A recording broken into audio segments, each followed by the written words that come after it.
English translation, 276th contact, Friday 17th September 1999, 1907 hours. Dear friend, I would have come here this evening or at night too if you had not called me. But look here, this is Samjong. He also wants to get to know you, but he did not come here exclusively for that because he has been asked by Quetzal to change something to do with the Sohar Center. I understand. I know what this is about. Welcome to my home, Samjang. I am very happy to meet you. But what does your name mean? I mean, what meaning has it? The pleasure is mine. The lucky one is the meaning of my name. Thank you.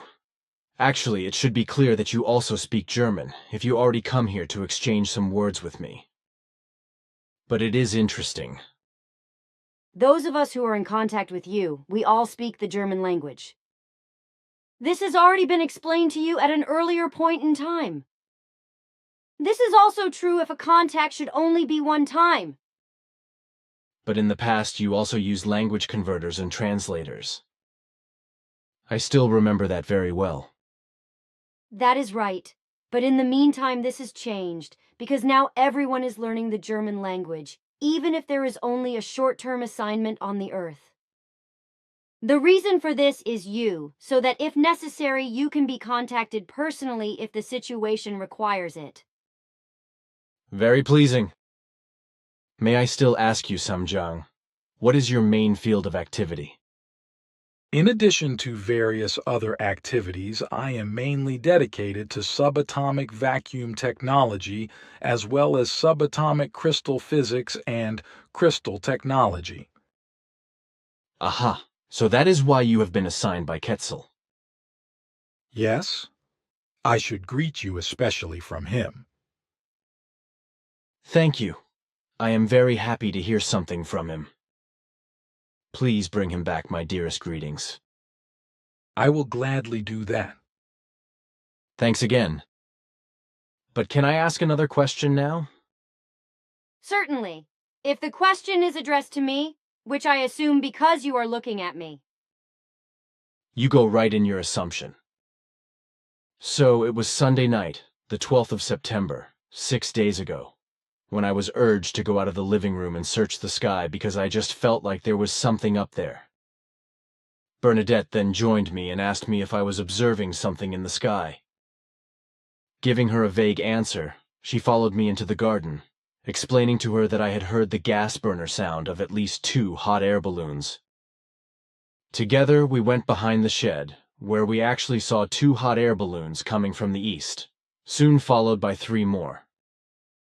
All of them flew at an altitude of about 800–900 meters directly over our place, with a speed of about 40–50 kilometers per hour. Seeing if more balloons would follow, Nathan saw high above and a little behind the last balloon a white silvery shining disc about the size of a football, which flew at the same speed behind the balloons, shown from below by the sun already setting far in the west. When Bernadette pointed out the object to me, I also saw it after a few seconds. But then Eva and Freddie came running into the garden, the latter armed with his Nikon camera with a 500mm telephoto lens. Natan first saw the object, then Freddie, who then lost sight of it and could not find it again, so he could not photograph it. But maybe a photo would not have been good either, because the object was about 9,000 meters high. Although it glittered white silver, as already said, it is really questionable whether a photo would have been good anyway. When we saw the object, which was clearly a disk, and therefore surely a beamship, it was exactly 1824 hours. And at 1831 hours it simply disappeared suddenly, as if it had dissolved into nothing. Afterwards we went out of the garden discussing and watched the sky standing on the monument square. It would be nice now if another object like this appeared so that one could photograph it, Bernadette said. But nothing happened, at least not for the time being. But a quarter of an hour later, it was exactly 1846 HRs, Bernadette said excitedly. Look up there. There is another one coming. And indeed, from the east to the west, Another object was hovering in the same direction as before. White, silver, shiny, and again about the size of a football, perhaps a small bit larger, and this time flying only at an altitude of 6,000, 7,000 meters, and again vertically over our center. And this time Freddy, holding the camera vertically up, was able to take some pictures. This one, take a look. Here, Samjang, you can see them too. In my opinion, Freddy has actually photographed a beam ship from below. By the way, Louis was also present at this second object, who joined us in the meantime, and who, like us, could observe the passing ship for 6 minutes before it suddenly disappeared. It has to be said that Natan fetched his binoculars, with which I could then follow the object, and also saw that shortly before it disappeared, it tilted to the side, and in this position looked like an upside-down oval. Then it tilted back again, so that the pure disc shape could be seen again. Seconds later, it disappeared without a trace. And now the question of whether you know anything about these two objects, and whether they were actually two different objects or just one, as Bernadette suspects. That is exactly why she said that the first object flew back again without us seeing it, only to fly again from east to west, again at about 40-50 kilometers per hour. The altitude this time was about 6,000, 7,000 meters. Were there perhaps the foreigners out and about once again? Sunday Surprise by Bernadette Brand, Switzerland. On Sunday, the 12th of September 1999, Louis Memper, Eva Bieri, and I, Bernadette Brand, had Sunday service together. After we had finished everything, I wanted to do some personal work. I had just plugged in the iron when I saw, through the open door, Billy walking towards the garden. I stopped him for a moment and asked him if he was watching something in the sky. As we talked, we heard the unmistakable sound of hot air balloons. Billy said he was interested to see how many balloons could be seen and where they were coming from. So I followed him into the garden, where we first spotted a yellow Agrola balloon to the south, followed a short distance away by a white sharp balloon. Shortly afterwards, a yellow-red-blue balloon with the inscription Flugplatz Sitterdorf Airfield came from the east, moving in a westerly direction like the other two balloons. We followed their path in the sky, and apparently we were not alone, because I heard my son Natan below the greenhouse talking to Selena, Billy and Eva's little daughter, and showing her the balloons.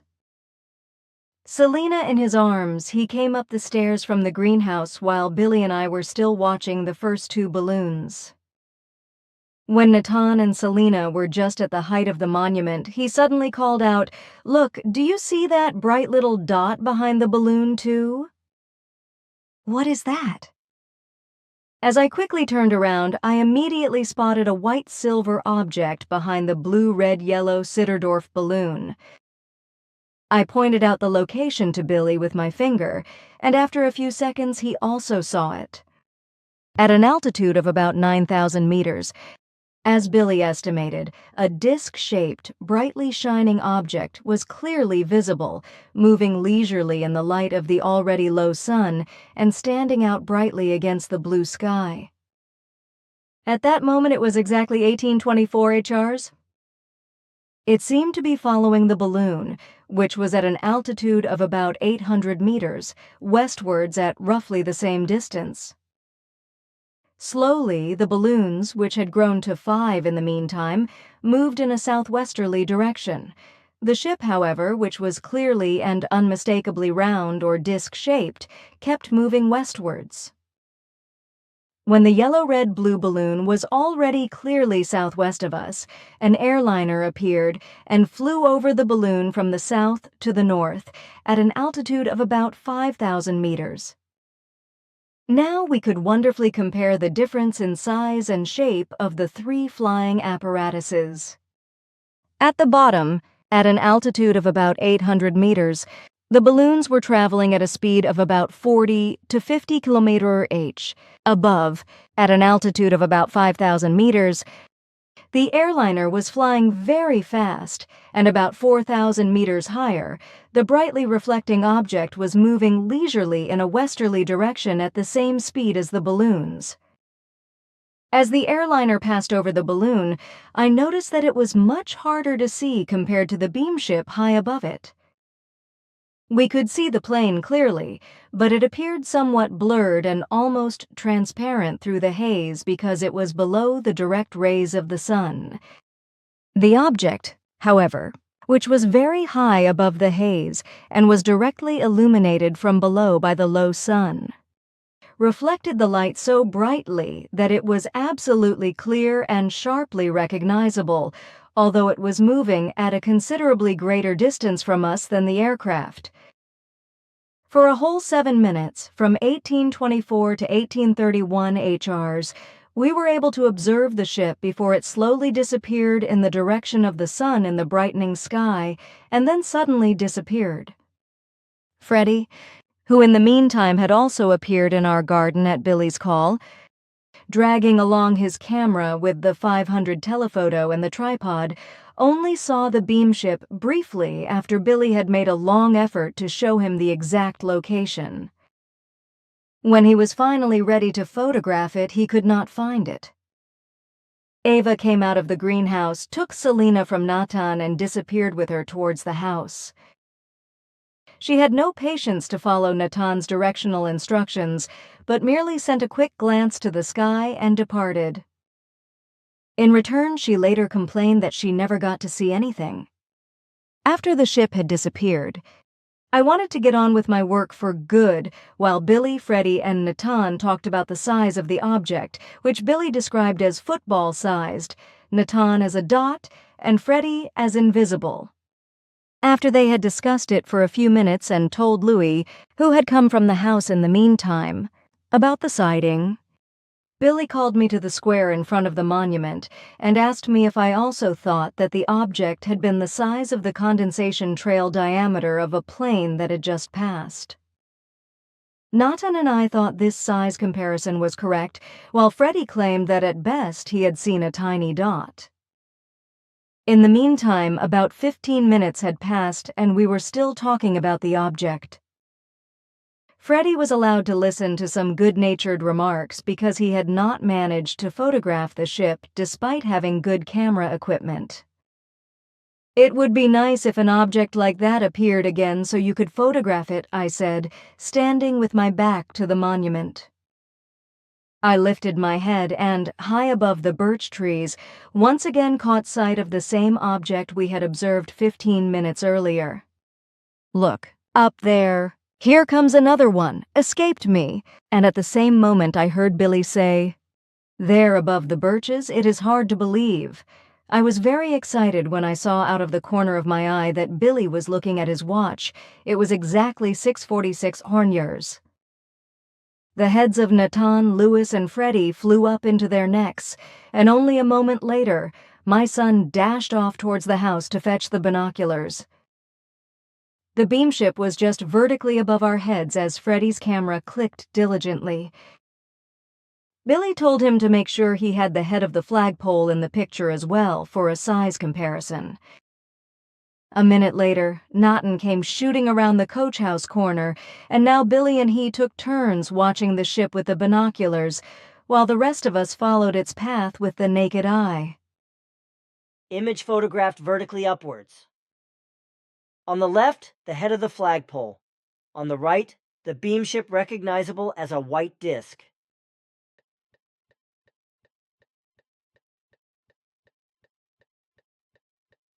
Enlargement of the white luminous beamship.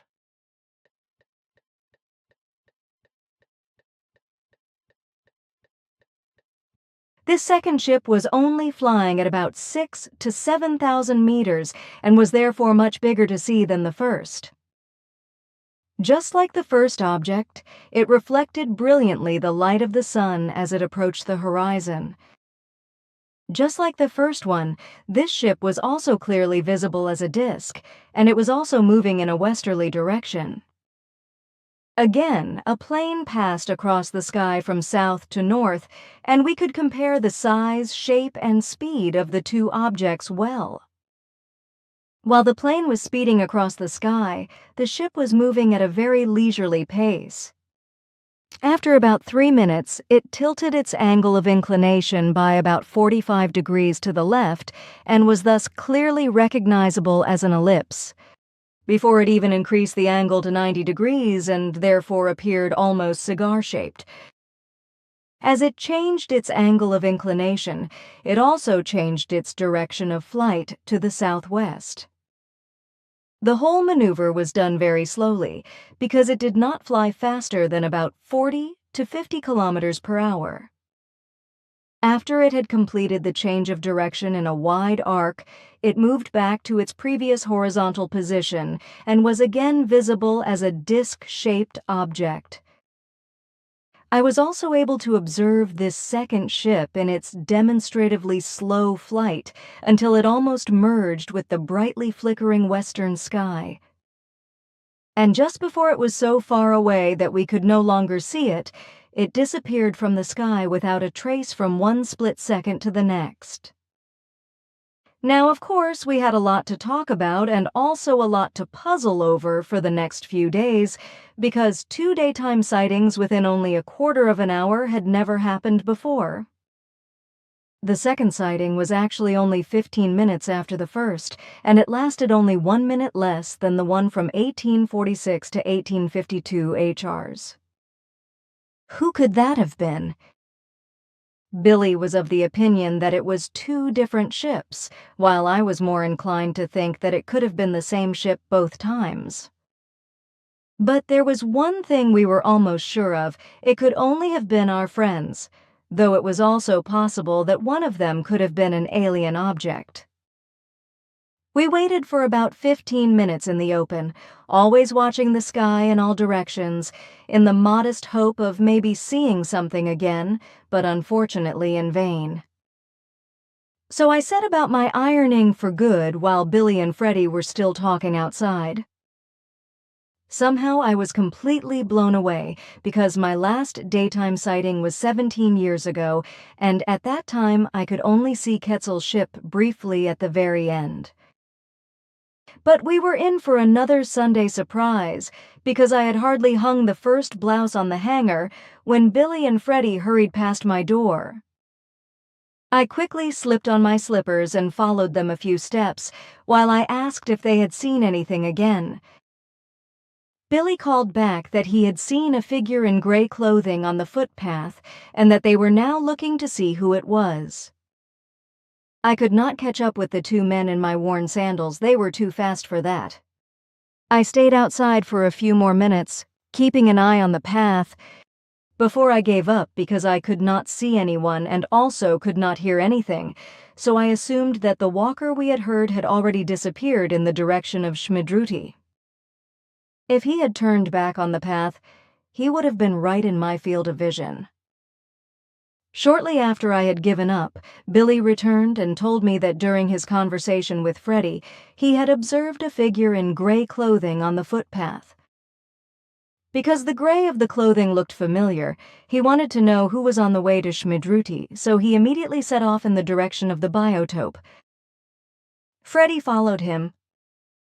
He had heard footsteps on the path but saw nothing because his back was turned.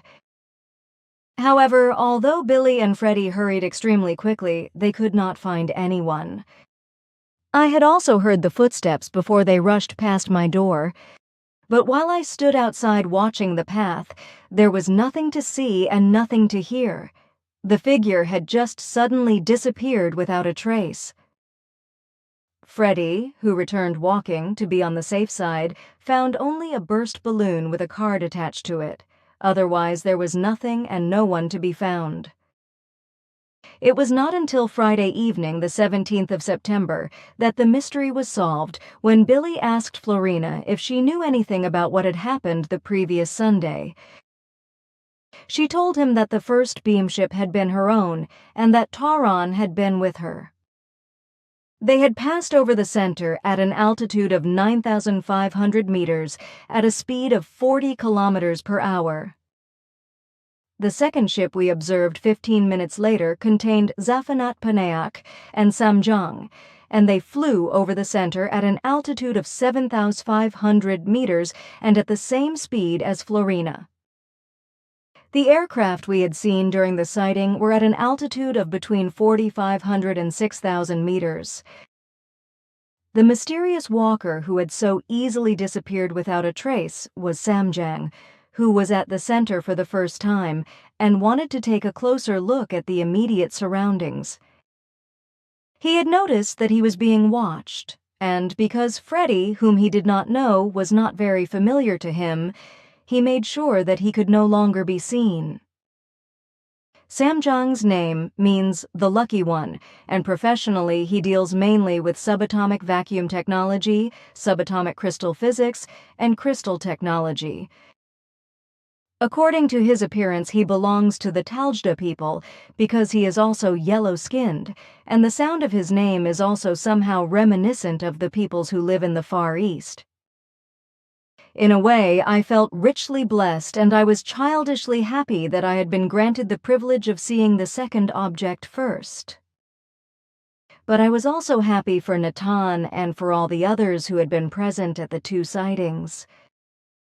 I was especially pleased for Louis, as it was his first daytime sighting of this kind.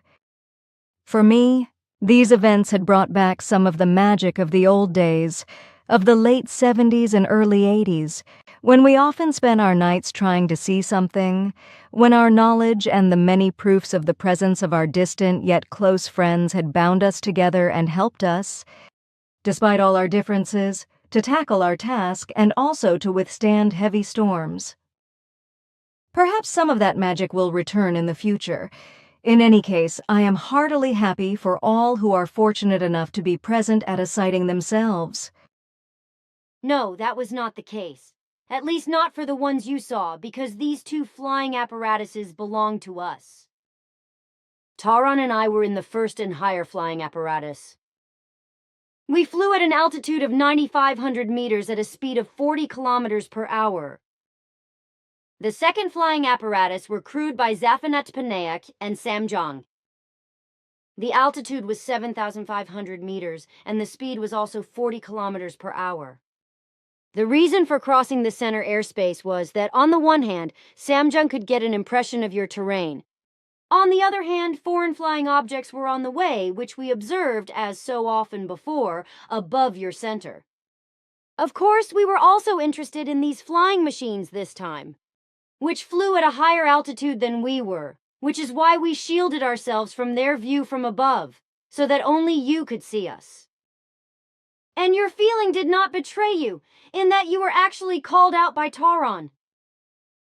But it was not a telepathic call. No, it was only a few impulses that should move you to go outside, released in the hope that some more group members would join you and then be able to observe our flying apparatuses.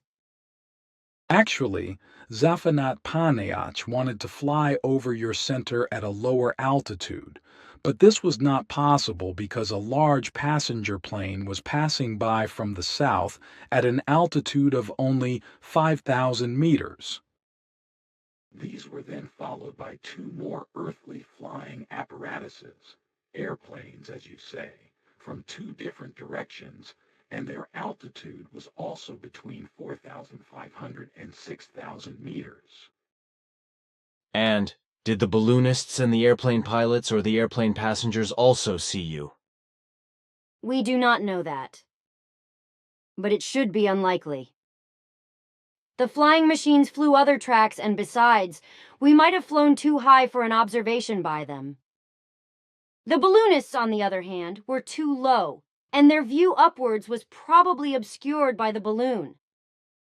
And whether other persons on the Earth were watching us, that escaped our knowledge.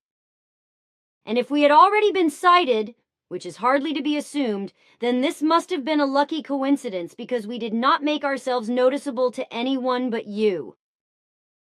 Of course, the human beings of our world are not exactly observers of the sky. which is why they do not see many things that take place high above them. That is right. But now, my friend, we have to devote ourselves to our tasks again. Goodbye. Likewise, goodbye. Perhaps the opportunity will arise again. Then you are not staying in the terrestrial realm? No, have to go back. Then hopefully for a reunion. Together, take care. Friday, the 17th of September, 1999, 22:41 hours telepathic contact. You are already calling me, my friend. Did something happen? No, I just forgot to ask a question. That same Sunday evening, while watching your beam ships, Freddy and I heard heavy footsteps on the trail above the center. Wondering who was walking around up there, we quickly walked along the center's main path toward Schmidruti, keeping an eye out for the upper path, where I then saw a figure in a matte gray suit walking toward Schmidruti at a normal pedestrian pace. Freddy and I quickly ran to the pile and looked up at the path, where we could see no one. So we walked to the start of the trail at the biotope, but there was no one to be seen from there either on the long open campground or on the hiking trail. So we ended up walking up the trail, but there was no one to be found, so we thought that maybe someone from you might have used the trail. Do you know anything about that? Yes, it was Samjang. He wanted to take a closer look at the center environment, but when he saw that he was being watched, he disappeared. He did know you from our records and from the observation and contact just before, but he was not very comfortable with Freddy, as he explained to me. Aha, and when does he intend to do his work at the Sohar Center? He has already done that, so that is why he is not here anymore.